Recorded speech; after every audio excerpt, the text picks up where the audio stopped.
ஒரு நிமிஷம் கேளுங்க. என்னடா கையில் கத்திரிக்காய் வச்சு நிற்கிறேன்னு பார்க்குறீங்களா? ஒரு டாக்டர் இதை பற்றி சொல்லிட்டு இருந்தாங்க. ரொம்ப பயனுள்ளதாக இருக்கும்னு நினச்சேன் உங்கள்கிட்ட பகிர்ந்துக்கலான் தான்.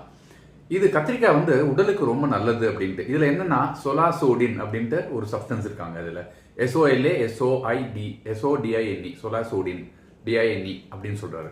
அது என்ன பண்ணுன்னா அந்த ரத்த குழாய்கள் இருக்கு இல்லையா இதயத்தில், அதோட திக்காகி உங்களுக்கு ஹார்ட் அட்டாக் வருது இல்லை, அது திக் ஆகாமல் ரத்த ஓட்டத்தை சீராக்கிறதுக்காக அந்த ஸ்பேஸ் கொடுக்குமா அந்த சொலாசோடின்கிற சப்ஸ்டன்ஸ். அதனால இது நிறைய எடுத்துக்கிட்டா நல்லது அப்படிங்கிற மாதிரி அவர் பகிர்ந்துருந்தாரு. இன்னொரு காரணம் சொல்லியிருந்தார். என்னன்னா இந்த ஃபிட்ஸ் வருது இல்லையா, அவங்களுக்குமே ரொம்ப நல்லது இந்த சொலாசோடின்றது. அதே மாதிரி கீமோதெரப்பி பண்ணி கேன்சர் பேஷண்ட்ஸ் இருக்காங்க இல்லையா, அவங்க இதை சாப்பிட்டாங்கன்னா கேன்சர் செல்ஸ் வேகமாக வளர்கிற தன்மையை இது குறைக்கும் அப்படின்னு சொல்லியிருக்காங்க. ஸோ இதை நம்ம உணவில் சேர்த்துக்கலாமே.